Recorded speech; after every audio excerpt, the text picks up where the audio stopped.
Sekarang dengan jujur tanya, mana ada orang yang akan menghargai kekristenan jika ekspresi iman Kristen adalah ekspresi gila yang kacau?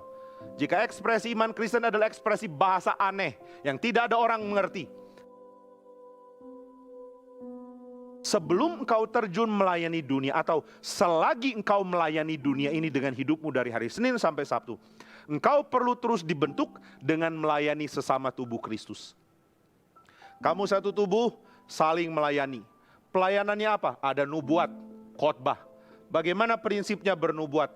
Prinsip bernubuat adalah engkau harus sesuai dengan pengakuan iman. Itu yang dimaksud di dalam ayat yang ke-6.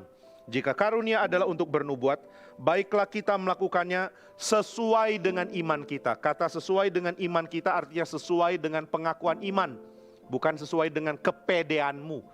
Banyak orang tafsirkan salah. Saya belum beriman untuk khotbah sama 100 anak.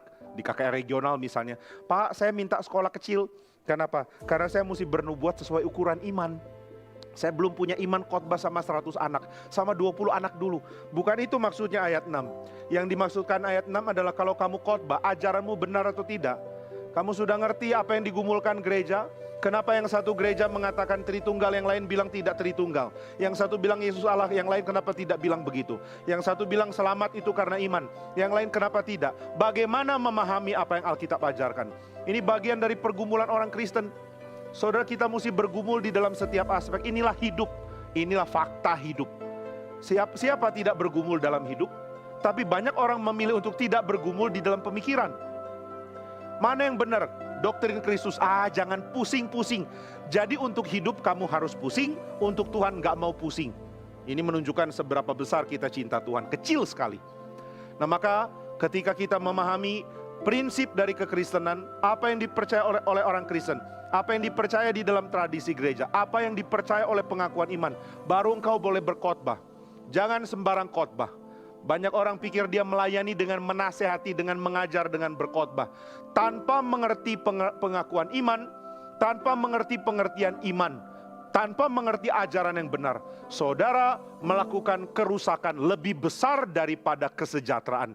You do harm more than good. Makin mengajar makin mengacaukan, bukan makin bikin baik. Orang bisa banggakan, saya khotbah kepada 10.000 orang. Engkau bukan khotbah memberkati 10.000 orang. Engkau bikin gereja makin sulit jadi berkat karena 10.000 orang sudah dikacaukan.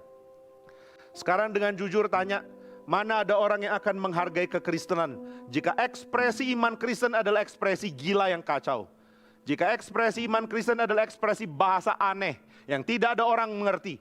Jika ekspresi iman Kristen adalah ekspresi sok menyatukan dengan ibadah yang ngawur. Ini ekspresi apa? Nggak ada orang akan menghargai kekristenan dengan cara ini. Nah, itu sebabnya kita mesti pikir baik-baik. Saya mengajar sudah sesuai pengakuan iman. Saya mengajar sesuai dengan ajaran benar atau tidak.